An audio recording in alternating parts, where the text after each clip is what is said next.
Ẹ kú dédé àsìkò yìí ní gbogbo ibikíbi tẹ́ bá ti láǹfààní láti máa wo ìkànnì yìí. Tó bá yẹ pé ìgbà àkọ́kọ́ yín rèé tẹ́ máa darapọ̀ mọ́ ìkànnì yìí, ìkànnì Lovers Arena TV nìkànnì tí ẹ já sí yìí. Mo rọ̀ ọ́ bá mi subscribe sí ìwé ẹgbẹ́ rẹ̀ ń ọ̀rẹ́ máa gbé kan níbẹ̀ táwọn olóògbé máa pè ní notification bell. Bá mi tẹ̀ tó bá ti tẹ̀ tán yóò gbọ́ option mẹ́ta kan wá, èyí tí ń bẹ lókè ohun tí ń ṣe option A, Li àti Li táwọn olóògbé máa pè ní option all.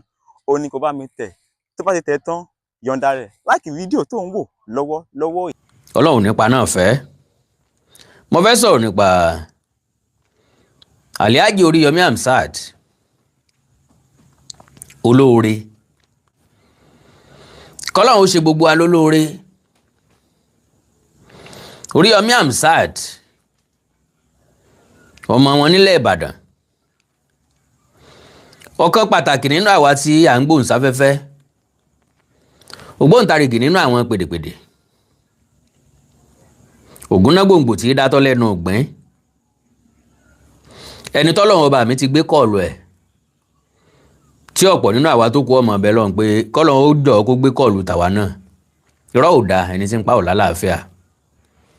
Whatever tó Oriyomi Hamzat tó bá wá achieve lónìí, ó iṣẹ́ débẹ̀ ni o. Èmi àkàndọ̀rọ̀ Awíkonko fi gbogbo ẹnu sọ wípé Oriyomi ṣe iṣẹ́ débẹ̀ ni. Ó náà lọ̀rọ̀ òjò aburú mọ́kú tí wọ́n ń pọ́n lépè ní funny thinker ni ọ̀rọ̀ rẹ̀ ṣe ń jẹ́ kàyéfì fèmí, torí wípé oníkálukú ẹ̀dá ni yóò mú poro tó fẹ́ tọ̀ láyé. Abániwáṣẹ́ ni kò sẹ́ni tí bá ní ṣiṣẹ́. Má sọ̀rọ̀ díẹ̀ tàbí kí n sọ pé mo fẹ́ sọ̀rọ̀ púpọ̀ lórí Oriyomi Hamzat àti funny thinker. Ẹ wá rí ìdí pọ̀ tí ó mú mi sọ̀rọ̀. Bá a gúnyánú ewé bá a ṣe bẹ̀ẹ́nú èpo ẹ̀pà, ẹni tí ó yóò ẹni tí ò ní jẹ ò ní padà jẹ náà. Ní tí mo gbìyànjú àti sọ́ńbẹ̀ ò ní wípé kò sí bí ẹ̀dá ṣe máa ṣe tó, orí ó mì lọ́rùn dandan ni. Kennedy kò sẹ́ni tó lè tẹ́ ayé lọ́rùn lánìí tán kan kì í sì ní wo ẹ̀sìn. What is your purpose in life? Kí ni purpose ẹ nínú ayé tó wà yìí tàbí tó wá yìí? Kí ni tá a rán ọ wálé ayé wá ṣe? Kí ni tí wọ́n gangan mọ̀ wípé jẹ́sẹ́ tó lúwọ ọba mi ní kó wá jẹ́ láyé? Ó ṣe pàtàkì gan nínú ìrìn àjò ìgbésí ayé ẹ̀dá. Ṣẹ́gun, wá mú fóònù yìí fún mi, kó fún mi. Nínú ìgbésí ayé ẹ̀dá ó ṣe pàtàkì pọ̀. So ìdí ni wípé ọ̀pọ̀ wà nínú ayé wọn ò mọ ohun tí wọ́n wálé ayé wá ṣe. Ọ̀pọ̀ wà nílé ayé ó rò pé torí tó nìkan ló ń ṣe wà nílé ayé. Alábàjọ tí mo fi fẹ́ràn orin Islam kan tó sọ pé kí la wá ṣe láyé o, kí lọ́lọ́ ń dá wá sáyé fún ná. Kí la wá ṣe láyé o, kí lọ́lọ́ ń dá wá sáyé fún ná. Ìbéèrè rẹ̀ fẹ́ni tó láròjinlẹ̀, kí la wá ṣe láyé o. Ìbéèrè ńlá ni o, because gbogbo ẹ̀dá tí ń bẹ nílé ayé ni ó dìtàn. Ẹ̀yin dádì mi, ìtàn wo lẹ fẹ́ dà? Ẹ̀yin máa mi tí ń bẹ ń bí, ìtàn wo lẹ̀yin náà lẹ fẹ́ dà? Ìtàn rere ni àbí ìdàkejì? Torí pé gbogbo ohun tí ń bẹ nílé ayé yìí ló máa tán o. Àyàfi Ọlọ́run ọba mi òdodo nìkan ni ò níbi tí ó lọ. Torí kò sẹ́ni ó dáa, òun ló sì dá gbogbo wa sílé ayé. Bàbá wa Olóyèdé Àlíù, bẹ́ẹ̀ bá lọ gba ọdún láyé ní ni o, mi ò ní gbọ́ kú yín, ẹ ní mọ bójì ọmọ. So a fẹ́ bára wa sọ̀rọ̀ lónìí Ọlọ́run ọba mi ń gbà fẹ́ bára wa sọ̀rọ̀ èmi ó kẹ́kọ̀ọ́ ńbẹ̀ ẹ̀yin náà ó kẹ́kọ̀ọ́ ńbẹ̀ funny thing ò lè kẹ́kọ̀ọ́ ńbẹ̀ ìdí ni pé ajá tí ó sọnù lóhun kò ní gbọ́ fèrè ọlọ́dẹ tẹ́ bá wò dáadáa ẹ rí i pé kò sí òun wọ̀ kí ẹ̀ dáadáa kó tó bọ́ síta lọ́kàn rẹ̀ ó rò pé ẹ̀bùn lásán gbèyàn débi gíga my lovely brother ẹ̀bùn nìkan ò tó a ní ìdíwọ́ ọmọlúàbí pẹ̀lú ẹ̀ we need strategy gbogbo iṣẹ́ ló láṣìírí àìmàṣírí sí ọ̀hún ló fi ń jó mo kùnà mo sì nà káàkiri ló fi ń sáré káàkiri ló fi ń fò ló fi ń tọ́ bí ọ̀pọ̀lọ́ gbogbo bí ọba wa tọ́ dé ọ̀ ń bẹ́ sínú omi gbóná torí pé ọmọ fífò ọmọ bí wọ́n ṣe tọ́ Mr. Temi Adeleke God bless you sir so kí ni tí mo ń gbìyànjú àti sọ gbogbo ẹ̀dá tí ń bẹ ilé ayé pátápátá ẹ má jà tanra wa bá a bá ń ṣiṣẹ́ à ń ṣiṣẹ́ nítorí owó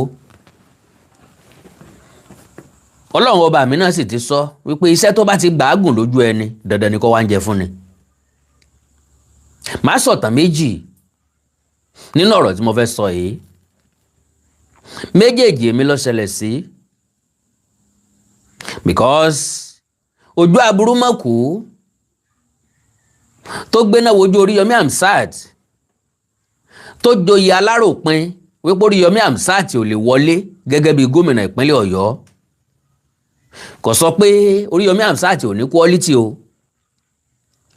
kò sọ pé kò kúnjú òṣùwọ̀n kò sọ pé kò wà up to task kò sọ pé Oríyọmí Hamzat ò ní antecedent àṣeélẹ̀ tí jábọ̀ wá bá wọn ń pè bẹ́ẹ̀ àfọ̀tẹ́lẹ̀ tí jọmọ mi gbẹ́nà ọ̀rọ̀ asọ́tì tí jẹ́ kinní kan àná ṣe bá àwọn YouTube sọ́wọ́ òkè so kò sọ bẹ́ẹ̀ torí n tó ń rò ní wípé Oríyọmí Hamzat ò rúbọ tóun kò dẹ̀ ṣe tutù tóun who is he ó lóun lè ṣiṣẹ́ ọ̀fẹ́ òun fẹ́ gbowó lọ́wọ́ Oríyọmí Hamzat ó dà bẹ́ẹ̀ ẹ jẹ́ sáré sọ̀tàn ẹyọ kan kí n tó sọ kejì náà mi nílò àmì fàágùn ṣùgbọ́n tó tí wọ́n ṣe f'Oríyọmí Hamzat àti ojú aburú mọ́kù ó lè le díẹ̀ o ó lè le díẹ̀ mọ́dẹ̀lì wà bias ìdí ni wípé mo mọ Oríyọmí ọmọ amúsà dáadáa mo mọ bí t'Oríyọmí ti ń bọ̀ díẹ̀ ìrìn àjò èmi àti Oríyọmí Hamzat bára mu we started as a radio broadcaster wọ́n bá lé èèyàn good Oríyọmí Hamzat good ó gùdù tán wọ́n bá gbé èèyàn gùdù tán ó gùdù tán tán bá wá sọ pé èèyàn lẹ́bùn ojú aburú mọ̀kù funny thinker ọlẹ́bùn o mo fi Ọlọ́run bá mi búra ẹjẹ́ ayọ̀ tẹ̀gàn kó ń bẹ̀ ká tún fi tẹ̀gàn kún ó ní ẹ̀bùn kí wá ló dé tí ẹ̀bùn yóò fi dowó torí pé àfojúsùn rẹ̀ owó nìkan ló bá wá ní ọdún 2016 ọmọdékùnrin kan wá bá mi lórí rédíò nígbà náà màmá wa ṣe program láti Ṣàngó Ọ̀tà nílé Ifẹ̀ mo ti ṣe rí 2007 2008 2009 2009 so mo dẹ̀ tún wá wò pé wọn ò lé mi fẹ̀ náà o ńgbà táwọn pìrìsẹ́ńtà ẹgbẹ́ mi tí wọ́n isolate mi l'Ogun State tán isolate mi Lagos State wọn jẹ́ rí program sí lọ́nà méjèèjì àwọn tó ń sponsor program wọn sponsor program mọ́ mo ra airtime mo jẹ gbèsè so wọ́n tún wá mú mi ṣeré lábẹ́òkúta I was like kí ni sàwọn èèyàn iná mo wá rántí ilé n tó sọ mí dèrò lé nìyẹn mo wá rántí ilé n pé bí òde bá lé ọmọ ilé ni mo ń lé mọ́ padà sí after all ń ọ̀bá lé jẹ́ tẹ́lẹ̀tẹ́lẹ̀ mo ní nǹkan pè ní antecedent mo ní tí mo lè dé bá ń lé mọ́dẹ̀dẹ́lé mo kọ proposal sí rédíò 5 rédíò 4 fún mi ní 1 hour láì sanwó kankan wíwá abẹ́fẹ́ wọ́n mọ̀ mí sí ó kọ ọ̀jẹ̀gbọ́n mi láwí kóńkó abẹ́fẹ́ ọ̀jẹ́ bẹ́ẹ̀ ẹ wá wò ó kó tó di pé rédíò mẹ́rin fún mi ní program. I always love foundation. Àwọn friend mi méjì náà ṣokùnfà mi rédíò kan wà mí ní dárúkọ mọ mẹni tó dálẹ̀. Do you know bí mo ṣe máa ń wá sílé Ifẹ̀ látèkó ni mo rí i pé wọ́n ń kọ́ iléeṣẹ́ rédíò yẹn lọ́wọ́. Wọ́n ti kọ́ tán wọ́n kọ orúkọ ẹ̀ síta èmi náà wọ ọbẹ̀ pé bọ́n bá fẹ́ gbàyàn síṣẹ́ òkè lè ráàyè ṣiṣẹ́ ń bí o. Àjọ wà ń bẹ̀ ń gbà wọ́n fẹ́ sí iléeṣẹ́ rédíò ọ̀hún ni.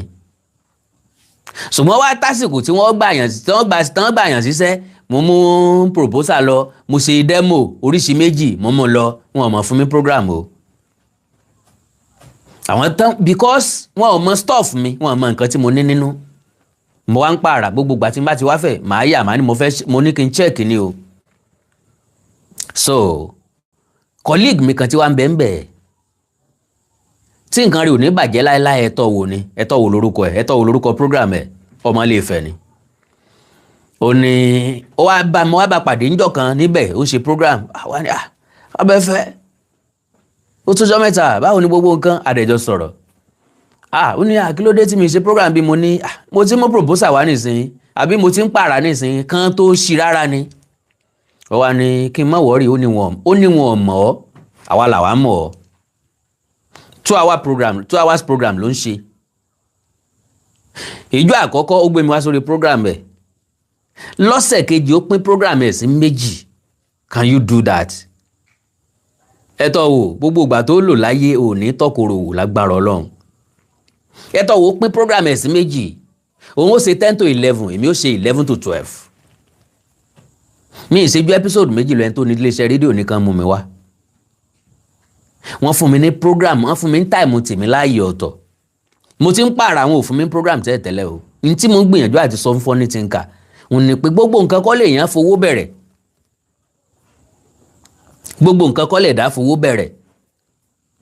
Because oògùn kì í gbénú àdó jẹ́. Kò sí advertiser tó máa gbowó fún upcoming. Nítorí ọ̀yá mo fẹ́ polówó ọjà ìwọ ló wá polówó mi. Tàbí tó máa polówó ọjà lórí program tí ò tí ì lérò táwọn èèyàn ò tí ì mọ̀. Tàbí lórí program tí ò jókòó. Àwọn advertiser wọ́n wo gbogbo program káàkiri wọ́n wo different content. Èwo ni advert àwọn lè jókòó sórí ẹ̀. Èwo ló lè ní pàtì nínú ìgbésí ayé àwọn. Èwo ló ní advert àwọn lè reflect níbẹ̀ èwo ní iṣẹ́ òun gangan lè reflect nínú advert àwọn. It is not about ká máa búyàn. N ṣe pé ká máa attack àwọn èèyàn nìkan. There is something we call advert friendly content. Advert friendly content. Are you making sense? Sáwọn tó fẹ́ polówó gangan ṣé wọ́n lè jókòó ti program ẹ káwọn gangan gbọ́ kí wọ́n kẹ́kọ̀ọ́ ń bẹ̀. Àwọn advertiser ò foolish. Àwọn tí ò mọ̀ nípa advert nínú wọn á gba expert. Àwa náà fẹ́ polówó lórí social media ẹ bá wa few àwọn program tó wà lórí social media tá a lè polówó ń bẹ̀. So now ìkejì nífẹ̀ẹ́ náà ni lẹ́yìn tí mo gbà yẹn friend mi kan náà wà ní rédíò kan. God bless you Mr. O Olúfúnṣọ́, God bless you sir. Nílé Ifẹ̀ náà ni ọ̀rẹ́ mi kan ló ṣe yẹn àbí ọ̀rẹ́ mi kejì náà ló gba rédíò kejì fún mi. Nígbà tí mo dé rédíò yẹn wọ́n ní kò sí time mọ́. Àfi 10:30 to 11 lálẹ́. Mo wá ní ọ̀rẹ́ táìmù yẹn ti pẹ́ jù náà àwọn mo fẹ́ bá sọ̀rọ̀ táìmù yẹn wọ́n ti máa sun. Ó ní no ó ní kí n kọ́kọ́ gbà náà wàláì mi ò jiyàn.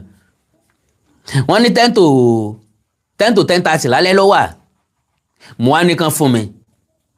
Mo ṣe program kínní mi ò ṣe kejì. Wọ́n ní ṣé mo lè ṣe 1 to 2 lọ́sàn-án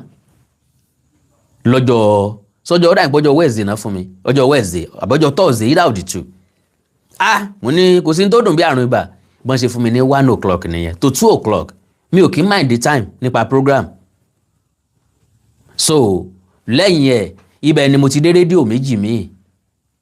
Rédíò karùn-ún tí mo wá program ètò mi sórí rédíò méjì orí rédíò mẹ́rin mo pín sọ́nà méjì lọ́jọ́ Wednesday, méjì lọ́jọ́ Thursday. Bí mo ṣe ń bá ìgbésí ayé mi lọ wẹ́rẹ́dìwẹ́rẹ́ nìyẹn. Now orí ìkànnù program yẹn ní bọ́ọ̀ yẹn ti wá pè mí pé òun láìkì ètò mi o, òun náà dẹ̀ fẹ́ di sọ̀rọ̀sọ̀rọ̀, òun fẹ́ kí n tiẹ̀ tó parí program ti wá dúró dè mí rédíò.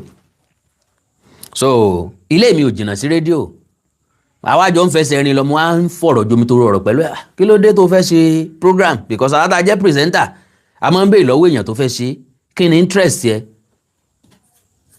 Torí iṣẹ́ tá à ń ṣe kì í ṣe iṣẹ́ tí máa ń fún èèyàn lówó kíákíá. Social media ló san wàhálà wa padà díẹ̀. Ẹ lọ béèrè lọ́wọ́ àwọn presenter tó bá jẹ́ presenter tó ti rọ̀ yìí, tó ti pẹ́ ń di iṣẹ́ yìí bíi tọ̀dọ̀ mi. Ẹ gbọ́ Gbénga Adébóyè ni ó ní ìjẹ́ ti gbọ́ pé kíni, pé ìyàtọ̀ kan ò sínú iṣẹ́ sọ̀rọ̀sọ̀rọ̀ orí rédíò pẹ̀lú iṣẹ́ díákónì tí ń gbé gidi náà náà jọ. Ìwọ̀n owó tí wọ́n bá ń fún ọ máa fi jẹun ní kọ́ ọmọ bá kú, ṣùgbọ́n ara àta ọmọ o, agbóhùn rẹ̀ lánàá agbóúnjẹ táwọn ọmọ wí. Ìdọ́rí tí àwa pìrìsẹ́ńtà agun yéye nú ọ̀kadà kì í ṣe páǹfọ̀ ọ̀kadà iṣẹ́ o, a sì láwọn tí ń fi iṣẹ́ láàrin wa, ọ̀kadà la máa gun lọ sí rédíò. Àwọ̀ mọ́tò èrò mi ò lójú tì ń gbà náà o. Mo ní téèpù kékeré kan tí mo fi máa ń rìkọ́ọ̀dù program mi ní rédíò. Almost every program mi mo ti máa ra cassette. Láyé cassette ní kì í sáyé CD. Àwọn eléyìí báyé ń gbà tó dùn náà orí ayé social media lédè. Kí CD ó tó dé la ti ń sọ̀rọ̀ lórí rédíò. Ń gbé téèpù lọ, máa ra páàkì cassette tuntun. Tí n bá ti fẹ́ bẹ̀rẹ̀ program ń fi kan sí ń tẹ rìkọ́ọ̀dù àti play tán bá ti ń sáì mi wọlé. Ètò tí ọpọ́n sún kan báyìí òun náà ni jẹ́ngbé tí ọ̀rọ̀ lórí àmì tìtì pẹ̀lú Adéoyè Àbẹ̀fẹ́. Alábẹ̀fẹ́ Adéolóyè láyé rẹ̀ tí. Mo ti bọ́ sórí program, mo ti tẹ rìkọ́ọ̀dù. N bá ti ń parí program ní màá gbọ́ lọ. Ìbáàjẹ́nu mọ́tò ń gbé nǹkan mi sétí ni. Ẹni tí bá ń bínú kó máa bínú sí kó máa bínú fún rẹ̀. Kí ni mo fẹ́ mú jáde ńbẹ̀? Mo á béèrè lọ́wọ́ ọmọ yẹn pé kí ló rí ìdí iṣẹ́ sọ̀rọ̀sọ̀rọ̀. Ó wá ní number 1 dádì òun ti kú. Mọ́mì ò dẹ̀ ní capacity láti tọ́ nílé iléèwé wo lọ wà ó ní OAU. Mo wá ní wrong choice lélẹ́yìí o, because iṣẹ́ tó ń wò yìí kì í ṣe iṣẹ́ téèyàn máa ń ní calculation fún. Kì í ṣe iṣẹ́ téèyàn lè sáré dolówó dọlọ́rọ̀ ń bẹ̀. Kì í ṣe iṣẹ́ téèyàn máa ń calculate pé iye báyìí ni wọ́n pa lóṣù, iye báyìí ni wọ́n ní rárá o. So o ò ní lè kọ́ṣẹ́ lọ́dọ̀ tèmi o, because èmi tó ń wò èmi ò ní aggressiveness owó. Mo nígbàgbọ́ nínú àtẹ́lẹwọ́ mi. Mo dẹ̀ mọ̀ pé whatever tí n bá fẹ́ gain ní life dandan ni kí n ṣiṣẹ́ débẹ̀. It can never be on a platter of gold. So mo ní kó má bínú, oríṣiríṣi àwọn èèyàn là ń ṣètò, kó try láti listen sí program àwọn èèyàn mi, yóò rí ẹni tí ó lè ṣiṣẹ́ pẹ̀lú ẹ̀. Lọ́mọ yẹn bá lọ́dọ̀ mi lòun ti fẹ́ kọ́ṣẹ́, ó sì wà lọ́dọ̀ mi dìsín o, ó sì ń bá mi ṣe dìsín o.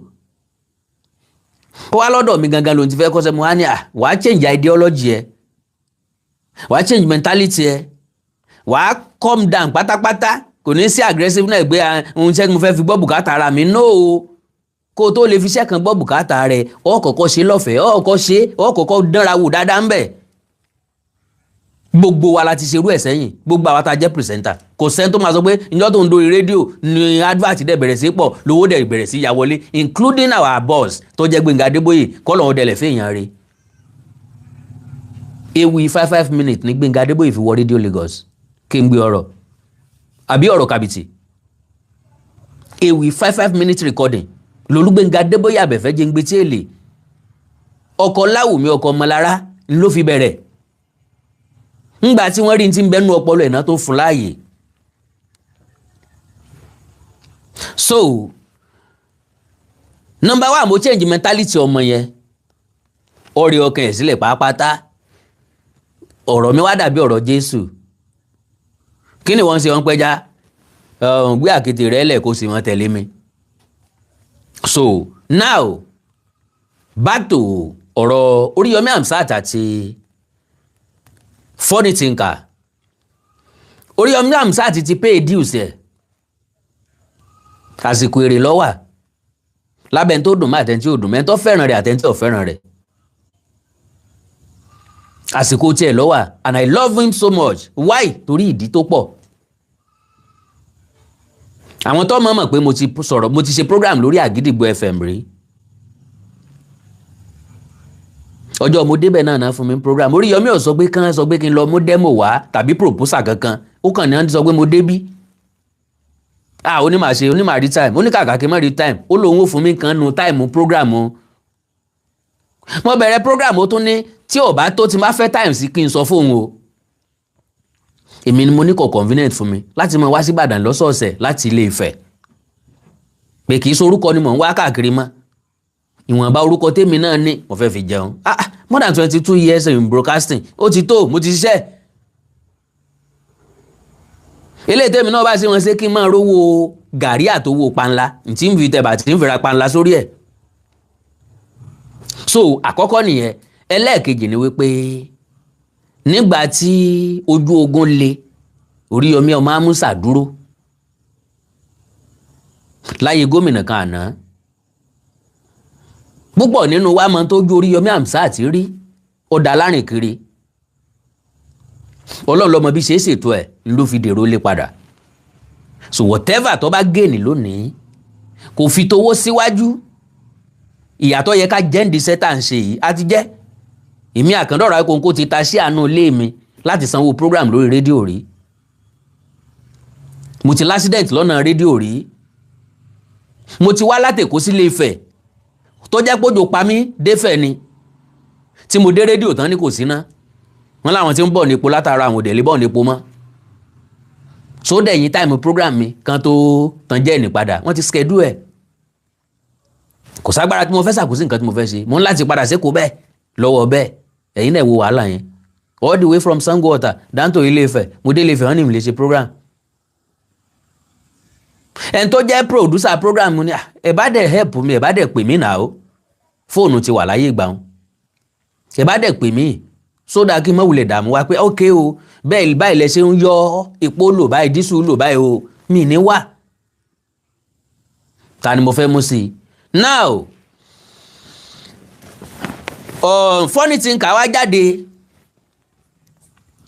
Olóríyọmí Hamzat ò lè di governor mo fọlọ́run búra kìí ṣe torí pé kóríyọmí Hamzat ò lè di governor ni mo ṣe láìkẹ́ torí pé ó ní courage láti jáde torí pé ó impress many of us torí pé ó challenge many of us torí pé ó fún many of us ní liver wípé we can become anything in life iṣẹ́ tá à ń ṣe ò matter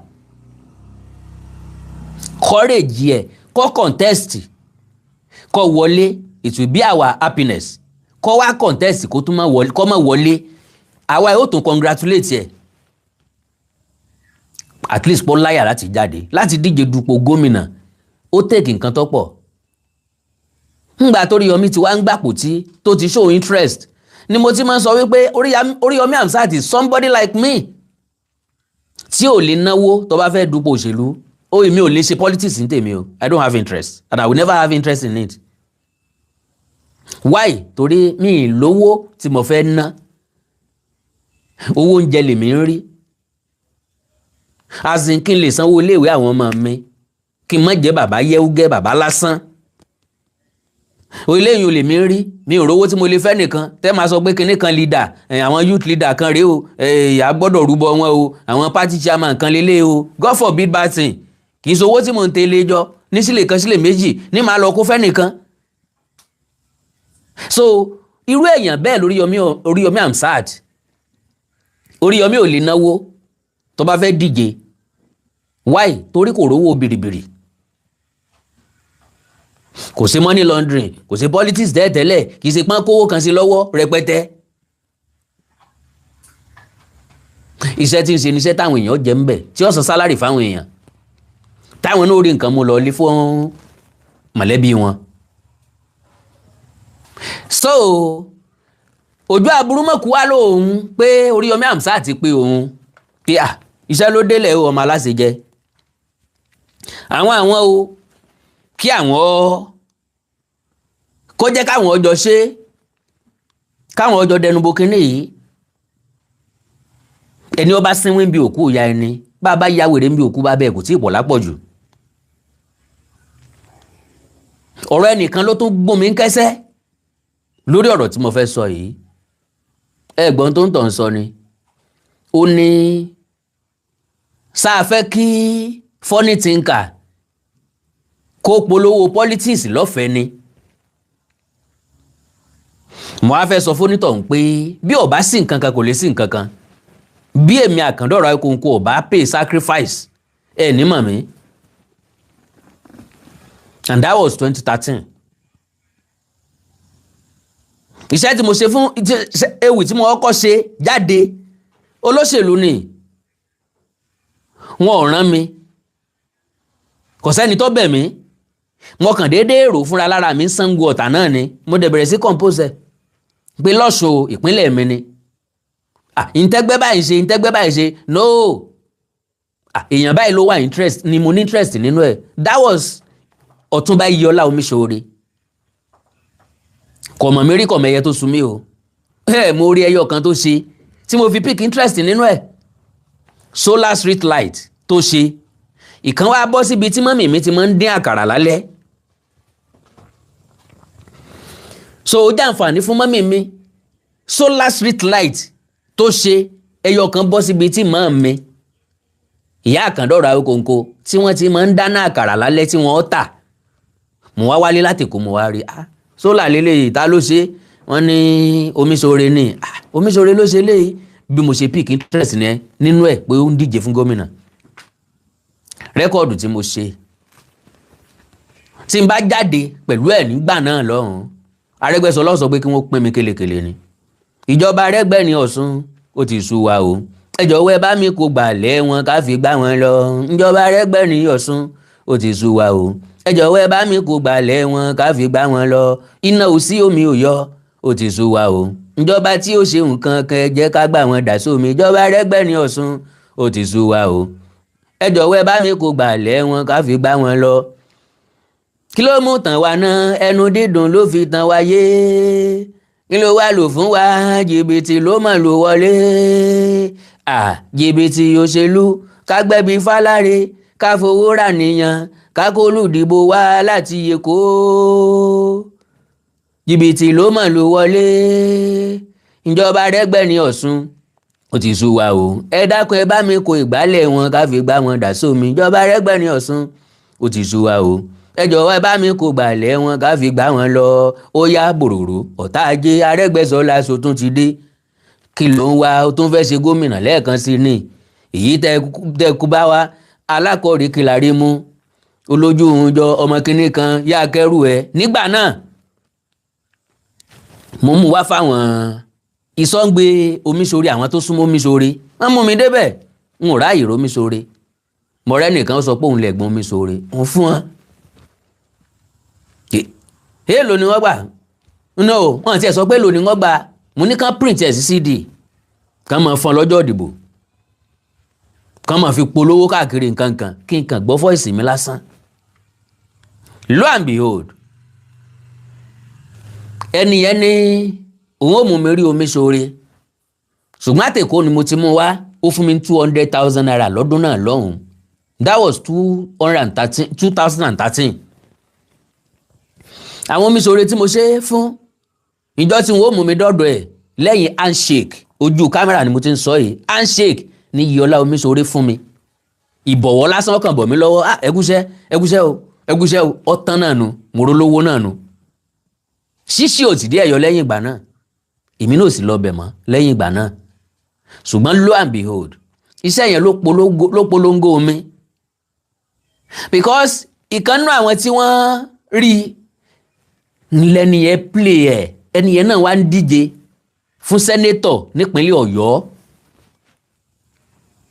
onítọ̀ lọ́gbọ́ bùkátà ilé ayé mi for a whole year òun kọ́ ni mo ṣiṣẹ́ fún o kò sóòkọ́ rẹ̀ ń bẹ̀ o ọ̀tọ̀ lẹ́ni tí mo ṣe fún àwọn tí mo ṣe fún ọmọ yẹ because wọn ò pè mí èmi mo mú lọ èmi tí mo sì mú lọ náà tèmi yé mi àgbẹ̀ tó finú oko oṣù rẹ̀ gbìn ká mo rí i pé oògùn kì í gbénú àdó jẹ́ o ò lè sọ̀rọ̀ pẹ̀lẹ́nu kó wá sọ pé ẹskísà mo dẹ̀ lè ṣe kinní kan o no do it let them see it mo fẹ́ mọ capacity funny thinker tó fi lérò pé tóun ò bá campaign fún Oriyomi Hamzat ló lè má jẹ́ kó Oriyomi ó wọlé tàbí ẹni tó bá gbowó fóun tó ń bá campaign fún ló máa wọlé my lovely brother we have no capacity on anybody tá a bá sọ pé ẹ dìbò fún lágbájá o táwọn èèyàn bá dìbò fún wọ́n ní tírẹ̀ láti dìbò fún ni o not because of any one of us. ẹ̀jẹ̀ agbésànlẹ̀ ẹ̀jẹ̀ káyé kápárù you have no more than one vote. àwọn tó bá tún lè kànfàsì nínú ilé rẹ ni do you know a tún lè rí nínú ilé yín tí ó sọ pé òun ò lọ síbi tí wọ́n ń lọ pé ìwọ lọ́mọ tó pé ọtọ́ ọgbà ń bẹ́ o òun ò ní interest síbẹ̀ o ibi tó ń fẹ́ lọ lélẹ̀ 100% reality. So mo wá rí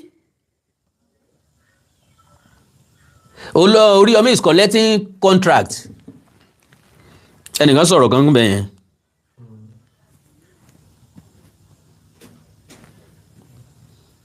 ẹ má bínú o gbogbo ẹ̀yin olólùfẹ́ Àkàndá Awikonko ẹ má bínú mo fẹ́ pìkì nǹkan nù tẹ́ni ẹ sọ ni o torí majority wa a gbé orí sórí ni òye ilé ayé òye wa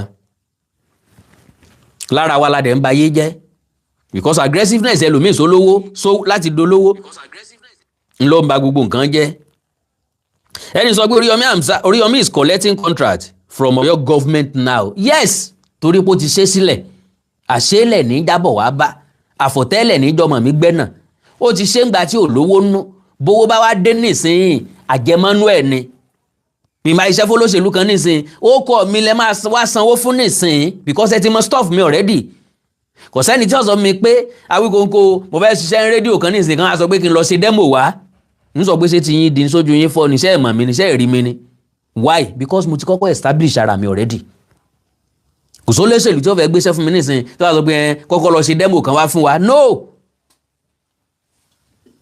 ẹ̀sọ̀ tí mo fẹ́ fún mi tí mo bá lè gbà ní sọ fún yín mo ti ṣiṣẹ́ débẹ̀ funny thinker ò tí ì ṣiṣẹ́ débi kan ó ẹ̀sẹ̀ bẹ̀rẹ̀ ni dídé tó dé náà ló fẹ́ sáré ga ju gbogbo àwọn tó bá ń wájú lọ kò sẹ́ni tí ò tí ì kọlù Oriyomi Hamzat gbẹ lẹ́yìn ó fi eyín gé jẹ last person tí mo rò pé ẹ kọ́ sọ̀rọ̀ against Oriyomi Hamzat funny thinker ni o Kennedy ó jẹpo ọjà tó Oriyomi Hamzat Oriyomi ti fún ọ lówó kó o fi gbalé 300,000 naira you shouted by yourself mo ní fídíò ẹ̀ ń bí gbogbo ẹ̀ ni mo máa lò aládò wà ní sitting room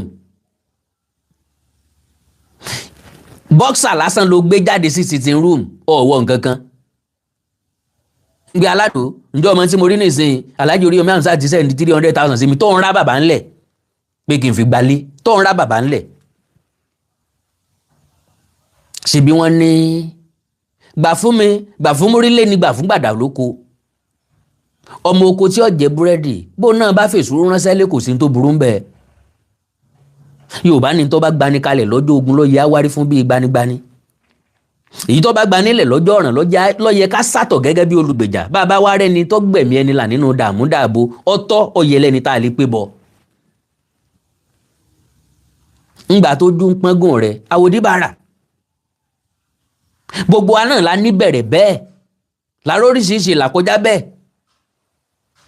ìgbà kan ń bẹ tán ló délé ìwọ náà lọ sọ fún Oriyomi pé pásẹ̀jì ibì kan ló ń sùn ó sì ní ọ wálé ẹ má jẹ́ kí n jẹ́ kọ́rọ̀ mi ó pọ̀ jù torí fídíò ni mo fẹ́ lò tó pọ̀ láti establish nǹkan tí mo ń sọ so that anybody ò ní sọ pé Awikonko kí ló dé tó ètì máa yìí ẹ ń bá mọ̀rọ̀ yọ mọ̀ wípé mo fẹ́ràn funny thinker ni mo fi jáde láti wá bá a sòótọ́ ọ̀rọ̀ ẹni tí ó dẹ̀ sọ fún bẹ́ẹ̀ ò wọ́pọ̀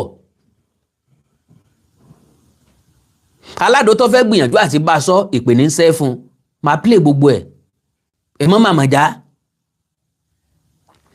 so ẹni tó ń sọ wípé Oriyomi Hamzat ó ti ń gba control lọ́dọ̀ gọ́fìmẹ̀ntì Oriyomi Hamzat bẹ̀rẹ̀ pẹ̀lú fóònù ni èmi náà bẹ̀rẹ̀ pẹ̀lú fóònù ni láti fi ṣe program ńgbà tá a wọ social media Oriyomi Hamzat bẹ̀rẹ̀ Facebook live síwájú èmi mo wà nú àwọn first set tó kọ́kọ́ bẹ̀rẹ̀ program lórí Facebook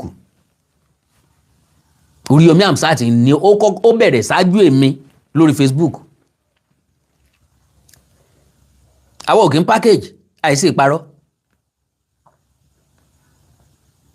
torí kò sẹ́ni tí ó yọ kó ń bẹ̀ kò sí sẹ́ni tí ó fi kún Oriyomi ti pay dues ẹ̀ Oriyomi whatever tó bá ní lónìí àjẹmọ́nù rẹ ni. So ẹ má jẹ́ ń fa lu àmì fàágùn, ẹ̀já ọkọ̀ gbọ́ ilé yìí.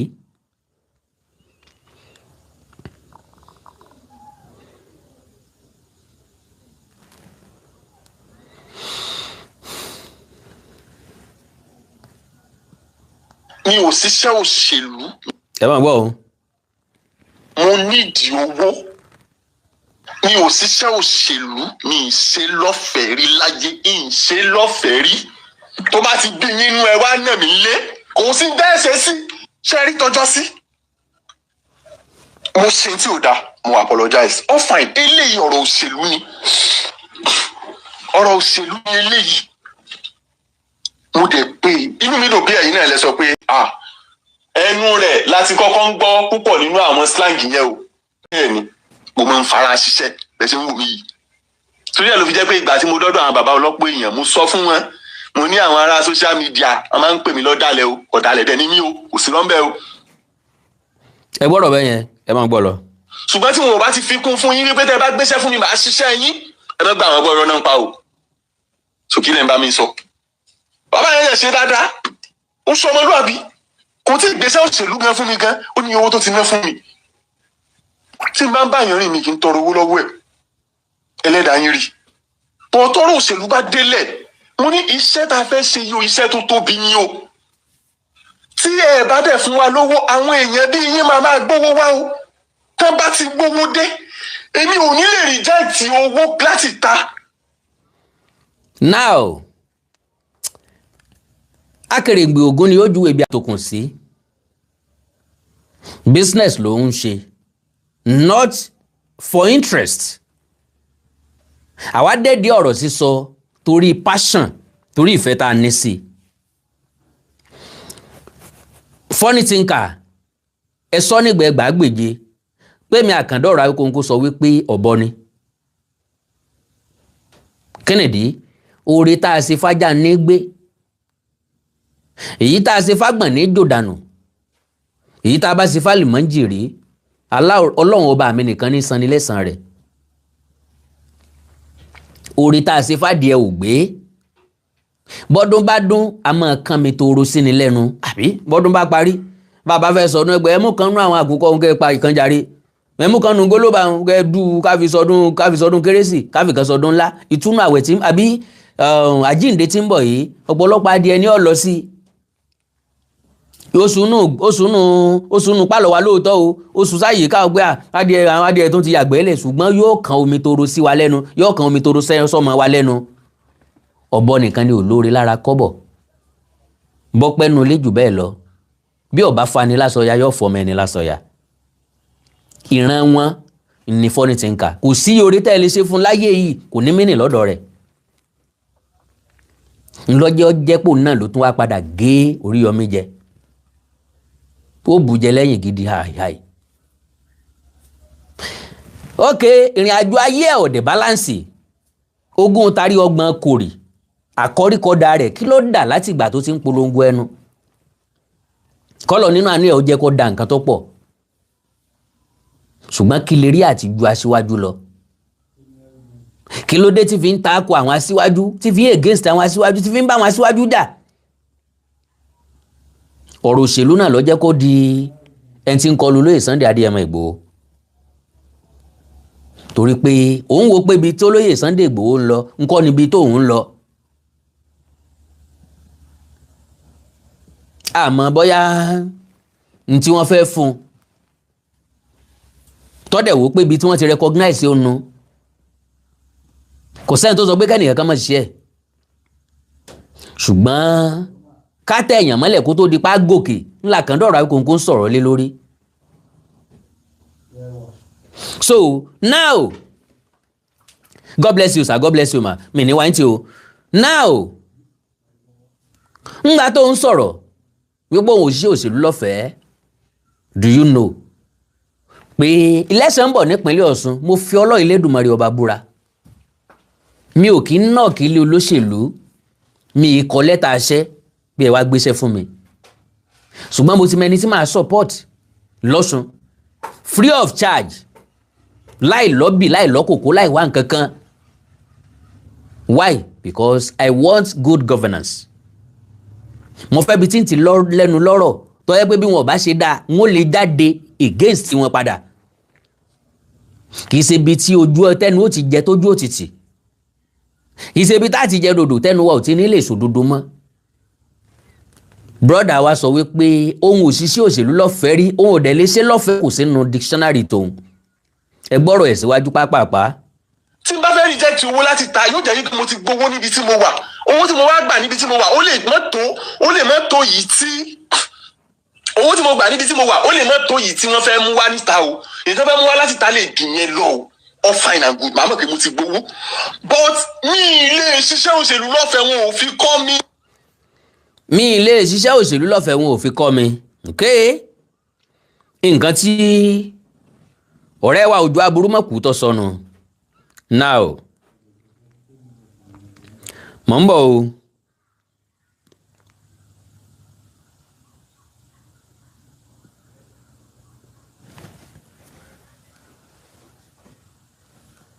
Wàhálà àti ṣiṣẹ́ ìṣẹ̀lẹ̀. Wàhálà. Sọ́kọ́ lọ. Wàhálà rí o. Ọlọ́run ti bọ́ ràn wọ́n lọ́wọ́ ọmọ tí wọ́n rí. Lọ́wọ́ sọ́wọ́ eré. 600,000. 600,000 tí ẹ ní. 600,000 láti. Láti 600,000 sí. O ní sunkún yìí o. Ní pora mọ́lẹ̀ yìí o. Tó ní 600,000 làlájì sẹ́ndì sóhun. Inú yàrá mo wà ó bá ti dé wá sí ju rúùmù. Wàhálà ìbò ti mẹ̀lẹ́ gbẹ́yìn oṣù ọ̀kẹ́. Kò ló sunkún yẹn o. Dìde. Ẹ dìde ẹkún ayọ̀ náà ní bá sùn. Mi ò tiẹ̀ expect ẹ̀ látọ̀dọ̀ wọn. Wàhálà ẹ̀. Pọ́lítìkà wo yá lọ sí fún ìjà lọ sí fún ọpẹ́ kò tí kò ṣàdúrà. Ẹ já lọ sí. Ẹ ṣé o. Ẹ wò wàhálà ẹ. Ìyẹn ti túmọ̀ sí pé ní mọ́mẹ́ǹtì yẹn ó dàbí pé ọ̀dọ̀ aládò ńlọ wà. Oriyomi sẹ́ndì 600,000 naira sí. Does that come freely? Ọlọ́ọ̀fẹ́ gbalé ló fi sẹ́ndì 600,000 naira sí. Now kọ́lọ̀ ń jẹ́ ń tètè rí fídíò ilé tí mo ń sọ yìí o.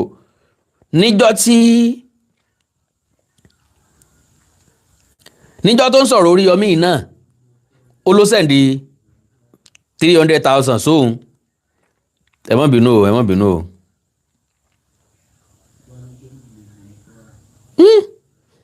Ṣé n ó tètè rí kíní báyìí torí Ọlọ́run.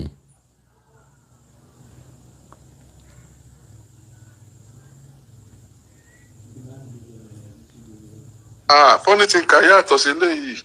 Okay, ọ̀rọ̀ Oriyomi Hamzat lélẹ́yìn. Okay, now ẹ jẹ́ n fẹnu ṣàlàyé ẹ̀. Mo sì máa mú jáde padà á fi ṣe program mi kí n láǹfààní àti lo fídíò mi bí. So wá ní pé ọjọ́ tó lọ sọ́dọ̀ Oriyomi Hamzat ó fún ọ ní 300,000 naira. Ọlọ́kọ́kọ́ gba eléyìn ó wá béèrè wípé 300,000 naira yìí ẹ kàn dáàṣì ó ní o kò sí lára owó iṣẹ́ ilé ìta ń sọ ń bẹ o. Oriyomi Hamzat wá sọ pé fọ́nì ti ń kà ẹ̀jẹ̀ kájọ ṣe ìkíní kankan ṣé wàá débẹ̀ kí n gbàgbé ẹni wá ní ẹnìkankan ò lè trust anybody mọ́ o. Torí pé tẹ bá débẹ̀ lè rántí òun ìgbàdógójì rọ̀ wájà.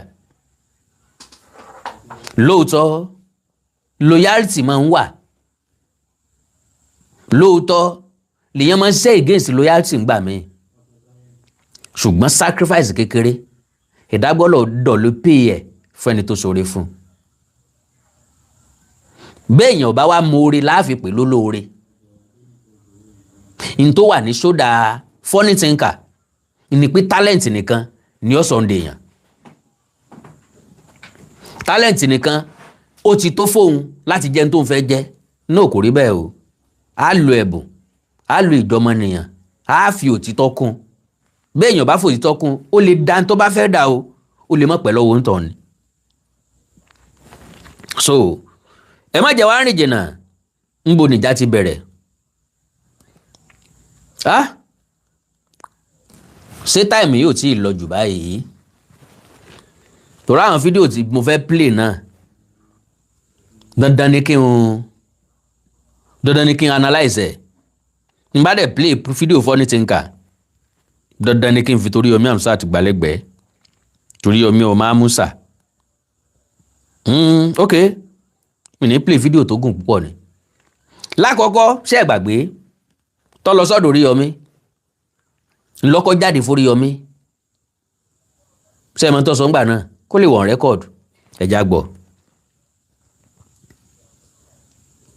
àwa ìtì tó fún mi ẹ̀yin lẹ ń fún mi lówó ẹ̀yin lẹ ń fún mi láṣọ ẹ̀ ń fún mi fóònù ẹ̀ ń fún mi ní kò sí tẹ́ ẹ̀ fún mi. n tó bá wá sórí social media àti ẹ̀ nìyẹn ó wá cash out ni. Oriyomi Hamzat ló lóun rí lórí TikTok níbi tó ti ń ṣe fídíò ok màá play fídíò bí Oriyomi ti sọ bẹ́ẹ̀. n tẹ́ ẹ̀ fún mi tán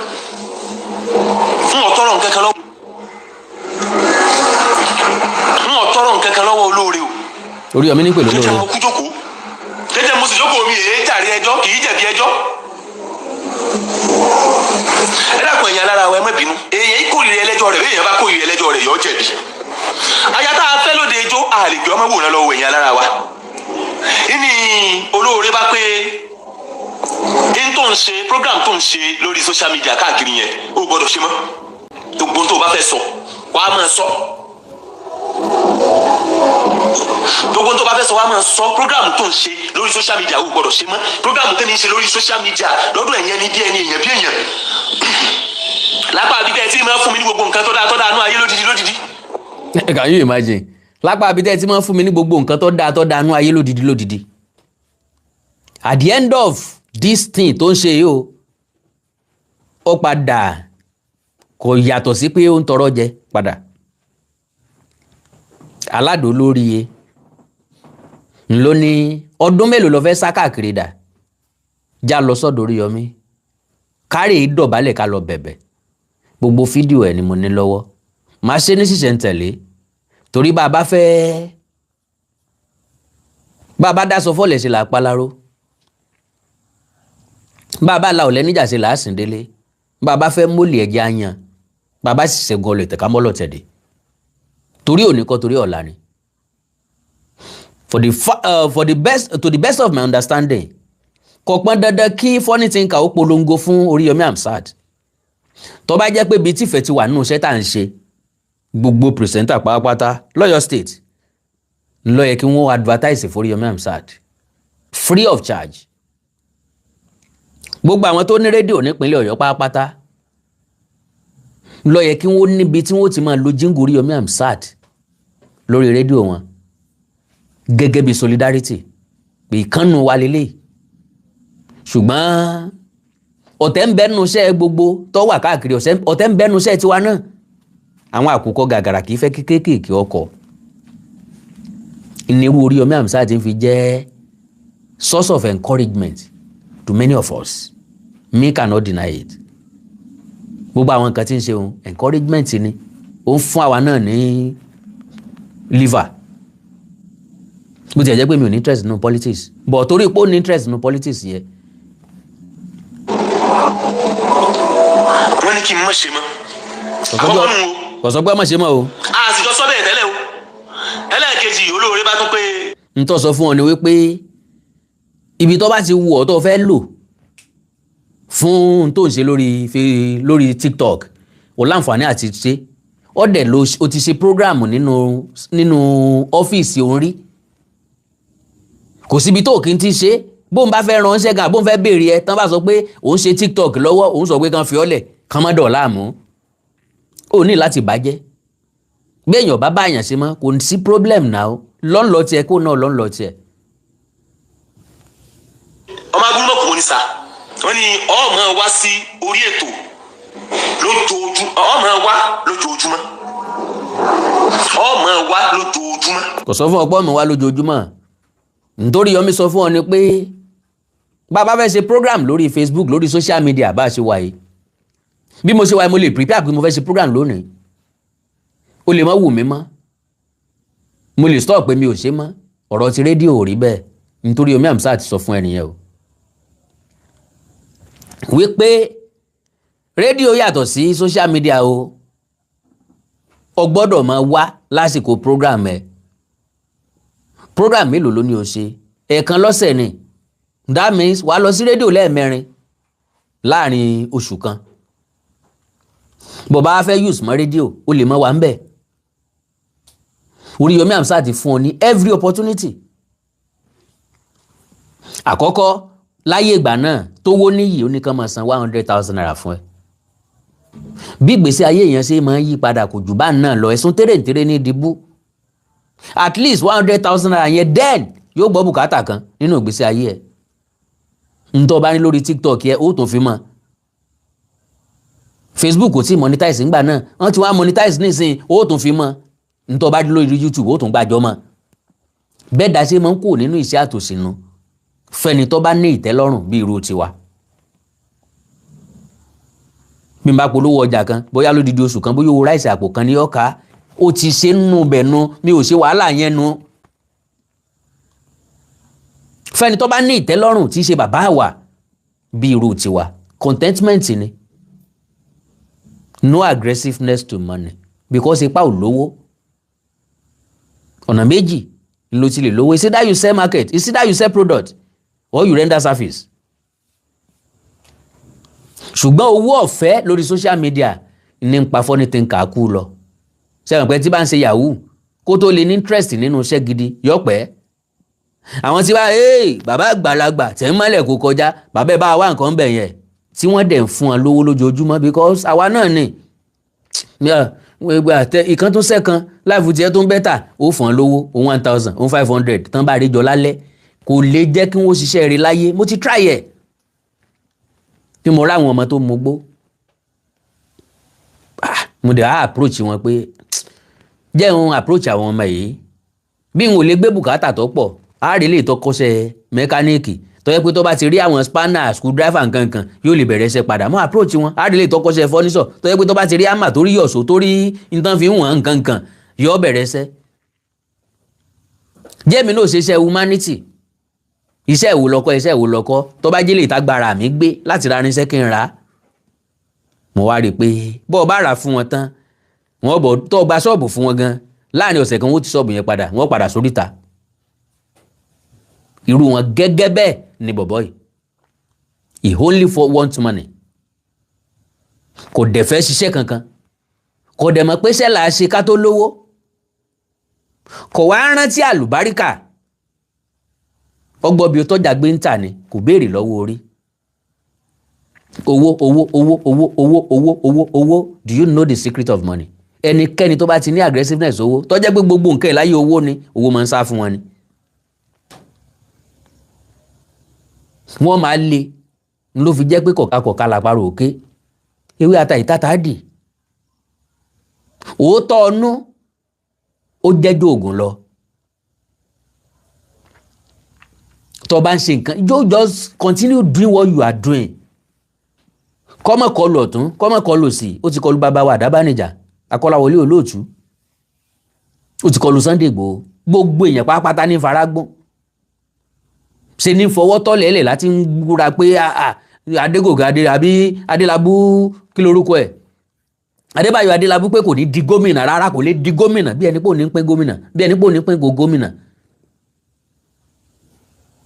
olówó kí ló ní gan ìwọ ló sì ń mọ̀kùn nínú sí àtìyà yìí kọ́lọ́n bá wa yọ ọ́ kúrò níbẹ̀ kọ́lọ́n ó jẹ́ kó o tọ́ adùn kó o tọ́ wò kó o lè mọ bí ipò àgbà ipò òkè bó ṣe jẹ́ lẹ́gẹ́ tó gbogbo àwọn tó ń fẹnu fa àyà nísìnyí àwọn tí ń bọ̀ lẹ́yìn náà wá ń wò wọ́n náà wọ́n fẹnu pieces ẹ yẹlẹyẹlẹ ẹnjìníà mẹ́wàá ò ní lè rí ọ̀tún papọ̀ Oriyomi lè má lè sọ̀rọ̀ púpọ̀ òun náà sọ̀rọ̀ ó lè má lè sọ̀rọ̀ púpọ̀ àwa kan ń bẹ àrányàn gbèyàn gbéná lérí wọn sọ̀kalẹ̀ kí o kọ́ máa horu lórí ẹ̀ àkàndọ̀rà kòǹkò wọn sọ̀kalẹ̀ n kò sì ní jìjẹ̀bi.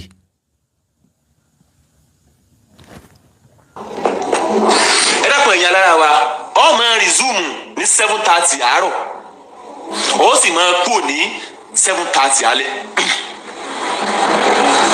bóyá tó bá jẹ́ pé nítorí ilé tí wọ́n pè ilẹ̀ tí wọ́n pè àwọn fún mi àti 3 bedroom apartment tí wọ́n pè àwọn ó fún mi òun ni èyí tó pera rẹ̀ local boy yìí fi ń sọ̀rọ̀ kò sí kankan nù rẹ̀ tí mo rí gbà o. Oriyomi Hamzat ní bá wí o èyí tó pera rẹ̀ ní local boy yìí fi ń sọ̀rọ̀ kò sí kankan nù rẹ̀ tí mo rí gbà o. ẹkún tó kọ́kọ́ sùn náà ni pé wọ́n fún ọ níwèé ilẹ̀ Oriyomi Hamzat dẹ̀ sọ wípé gbogbo àwọn tí ń kọ́lé tán gbélé tán ṣé wọ́n ń rulé káàkiri ni ṣé wọ́n ń gbèwé ilẹ̀ káàkiri wọ́n ń gbèwé ilé káàkiri ni àwọn tí ó bọ̀ sí agreement ti gba orúkọ rẹ̀ wọn ò sọ pé àwọn ò ní fún ọ mọ́. I'm a poor child lèmi náà. kò sí kankan nínú rẹ̀ tí mo rí gbà o ìlànà ti official ni wọ́n fi ṣe o ọjọ́ tí wọ́n ń pè ọmọ abúmọ̀kú tó ọba sì lè máa ń wá lójoojúmọ́ kọ́ ọmọ resume 7:30 kọ́ ọmọ kó 7:30 alẹ́ ọjọ́ náà ni wọ́n ti gba gbogbo ohun tí wọ́n pé àwọn fún mi o. tó bá jẹ́ pé torí ẹ̀ ló fi jẹ́ pé mo sọ fún àwọn èèyàn yìí pé ẹ ń bá kó ìrìn ẹlẹ́jọ́ rẹ̀ ó jẹ̀bi o ẹ jẹ́ ń ṣàlàyé fún ó lè má yé ni n ò jẹ́ wọ́n ní nǹkan kan o n ò jẹ́ wọ́n wúri ní nǹkan kan tí n bá ń lọ sọ́dọ̀ ọmọ lójúmọ́ owó àlọ́ àtàbọ̀ mi láti ibi tí mo ti máa ń lọ ẹgbẹ̀rún 3 ni mo fi ń gọ̀kadà 3,000 15 lọ 15 bọ̀. kò sí wàhálà ń bẹ́ẹ̀ tí kinní ò bá pé ọ immediately bó ṣe ń sọ yẹn ló sọ pé sir kò ní convenient fún mi o ibi tí mò ń gbé jìn o igbádogójì rò wájà ọ̀ wá lè sọ immediately bóyá èrò pọ̀ ń bẹ̀ bó bá kú wà torí Oriyomi Hamzat you can equally call him láti explain fún ọ̀gá ń tẹ́ ṣàlàyé lẹ́ẹ̀kan yẹn kò rí bẹ́ẹ̀ o kò lè convenient bẹ́ẹ̀ o bó ṣe lè convenient lélẹ̀ o here and there.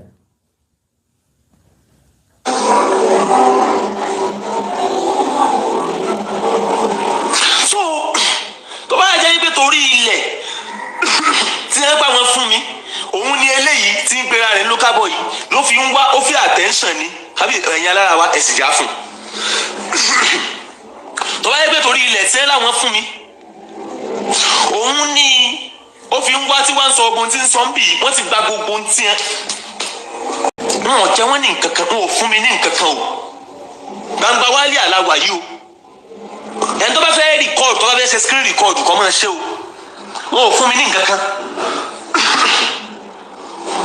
èyí tó tiẹ̀ wá dùn mí jù ń bẹ̀ ni pé kẹ́ ẹ wá pé kí n má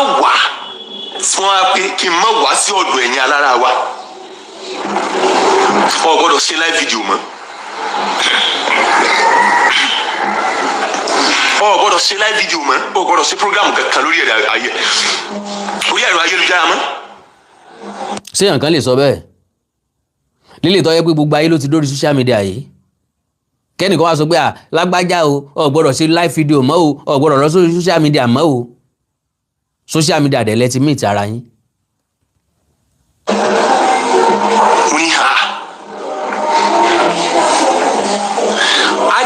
I'm a social, I'm an online personality. Àwọn alára mi sì ń bẹ ní orí TikTok tí wọ́n nífẹ̀ẹ́ mi dọ́ba. Kí n má ṣe social, kí n má ṣe program kankan mọ́ lórí TikTok lápá bí wọ́n ti nífẹ̀ẹ́ mi. Gbogbo ohun tí mo ní lóde ayé. Gbogbo ohun tí mo ní lóde ayé pátápátá. Àwọn ará TikTok wọ́n fún mi o. Àwọn ará TikTok ni Ọlọ́run fi ṣìkẹ́ mi. Ẹ wá pé kí n má ṣètò kankan mọ́ lórí TikTok. Àwọn tí wọ́n ń bọ́ mi rèé. TikTok yìí gan náà ni ẹ̀yin gangan ti rí mi. Orí TikTok ń bí lẹ ti rí mi. Àwọn tí wọ́n ń bọ́ mi rèé. Wọ́n fowó ránṣẹ́ sí mi ẹlòmíì á tún fún oúnjẹ ránṣẹ́ wọ́n ti ẹ̀yin ará TikTok ẹ ti họ́dà oúnjẹ fún mi rí láti yítri tí wọ́n pé wọ́n wá dìlíva rẹ̀ fún mi. kí ló wá dé tá a fẹ́ máa lò lànà tí ní sídìí ẹ kò sọ̀rọ̀ sí ni lápò fún rẹ ni. ẹ ṣe o bàbá wa ṣáàgì kò ní bàjẹ́ ṣe ti ara ń tà ń wílé o àwọn bàbá wa ṣáàgì wọ́n tún ti dé nu àwọn ò mọ̀ fún alẹ́ kò lọ́n ti ẹnu o wọn ò mọ̀ láì dá. àwọn ẹni bí ẹni ń bẹ́ TikTok àwọn èèyàn bí èèyàn wà ń bẹ̀ wọ́n wá pè mọ́dọ̀dọ̀ ọ̀yin mọ́ kò lè ṣeé ṣe o. èmi àti àwọn ará TikTok ewé tẹ́ ẹ bá ti rí lára ọṣẹ lónìí àpáàdé tó bá dojú kò kiri tòkiri ní í ṣe o kò lè ṣeé ṣe o.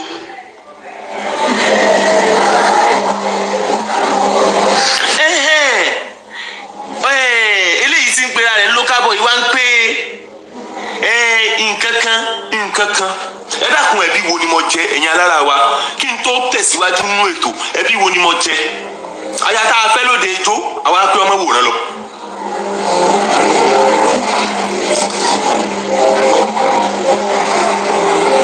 náà ẹ jẹ́ kí n sáré clear nǹkan kan bẹ̀ yẹn tí Yorùbá bá sọ wípé ìyàwó tá a fẹ́ lóde ijó ìyàwó tá a fẹ́ lójú ijó ìran ni yóò wò lọ majority wọ ọmọ túmọ̀ rẹ̀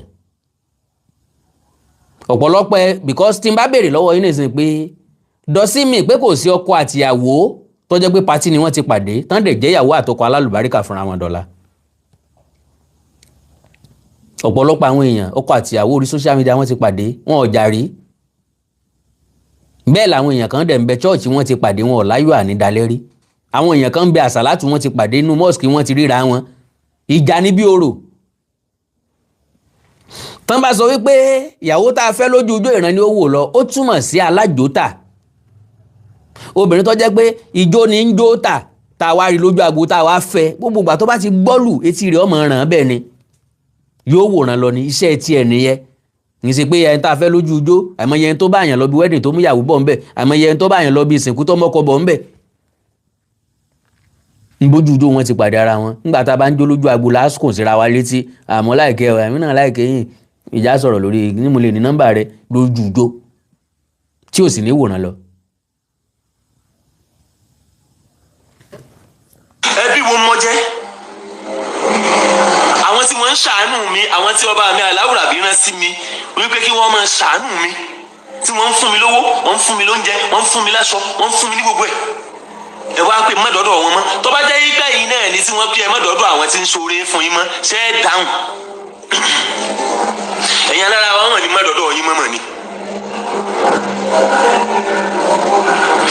ìyá wa God mercy wọ́n ní mọ́dọ̀dọ̀ yín mọ́mọ́ ni o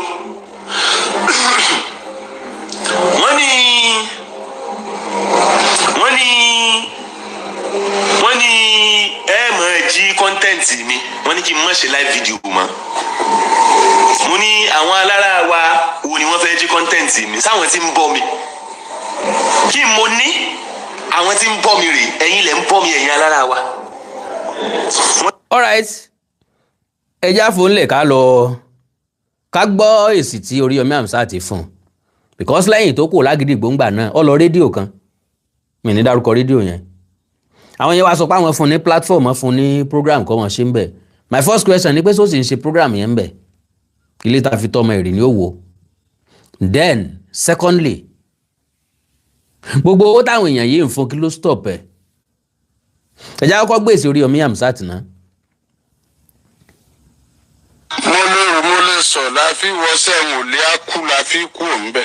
àbáni wáṣẹ́ ni àyíbáni ṣe é. kí n bá gbà ọ́ síṣẹ́ tó ń dọ̀bálẹ̀ tí mò ń fà ọ́ dìde tí mò ń dùn. ó ní mi ò ní ìdí ẹ̀ ìwọ ló ní ìdí mi. tí mo sì gbà ọ́ síṣẹ́ tán tó. olórí Oriyomi Hamzat ló ní ìdí òun ní ìdí Oriyomi Hamzat. láti ẹjọ́ kó tó di pé dórí Agidigbo ti exist lẹ́yìn tó kù l'Agidigbo Agidigbo sì exist dọ́là. God's power baba God bless you sir mo rọ́wọ́ yín o God bless you. Agidigbo sì exist dọ́là yóò sì máa exist títí ayé ni oore tí o torí Oriyomi gangan ò lè jẹ tán ni àrọmọdọ́mọ rẹ̀ ni ó jẹ́. torí sẹ́mi tó pé ọjọ́ tèmi lọ ẹbí ọkàn bìkan lẹ̀ ò tó dọ́dọ̀ mi. ọ̀wọ̀ mọ́ nìyẹn pé tèmi ò wù ẹ́ mọ́ nìyẹn kò nílò àti parọ́ mọ́ mi kí ó wù ẹ́ kó bá jọ́sípọ̀ wa jẹ́ tọ̀bá jọ́sípọ̀ wa jẹ́ rárá. tó o bá wà lórí ọ̀kadà tó ń lo fóònù 3 million tí mo sì sọ fún ọ pé gẹ́gẹ́ bí ọmọlúàbí tó bá ṣèmi nìwọ ni ń lo fóònù 1 million ìwà lo 2 million yẹn tó nǹkan. now nítorí Oriyomi sọ fún gbà yẹn ni pé ó rí fóònù lọ́wọ́ ẹ̀ because àwa náà rí ngbà náà tó lọ sọ́dọ̀ ẹnìkan tí ń ta fóònù tó ń gbé kánbó ń dúpẹ́ lọ́wọ́ ẹ̀ o fóònù 3 million àbí 2.5 million naira ló fóònù 3 million meanwhile packaging ni advert náà fi ṣe ìsèpó nítọ̀ ń bò ní fóònù 3 million naira but ìgbà tó Oriyomi Hamzat rí ìyẹn pé 3 million naira this time around ó ní ìdí ẹ ò bá sọ fẹ́ni tó fọ́ fóònù 3 million naira pé kánbó monetize ẹ̀ as far as I'm concerned as at then bọ̀bá yóò tí ì tó fóònù 1 million lò. Because kò sí iyì kankan nínú fóònù tó wọ́n téèyàn mú dání èmi Àkàndọ̀rọ̀ Awikonko ò tí ì lo fóònù 1 million naira. I am an economist by birth. Economist by birth. Kí n tó waste owó ọ̀nà n ò lo fóònù 1 million naira because n tí yóò ṣe nínú ìgbésí ayé mi ni yóò kọ́kọ́ jó lórí èrò mi kí n mo lè fi rà. Economist by birth.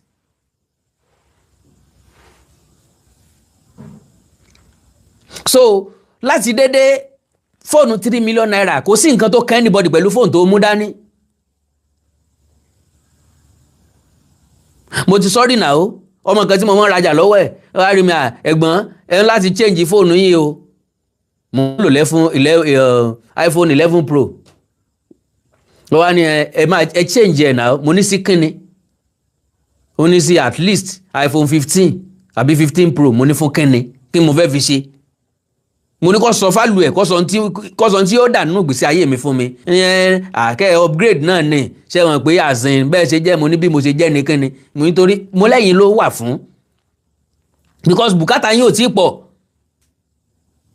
Tẹ́ bá lọ́mọ tí ó pè láti school pé hello daddy owó oúnjẹ mi ti tán o hello daddy a fẹ́ sanwó kinní kan o mo ní ẹ máa mọ bọ́n ṣe minimize nǹkan bùkátà yín ò tí pọ̀. Ilẹ̀ ṣe ń change fóònù bí fóònù mi ò bá hangi kọ́ mọ hangi tàbí kí nǹkan mọ́ tẹ̀ mọ́ ń bẹ̀ mi ò lè ever rántí pé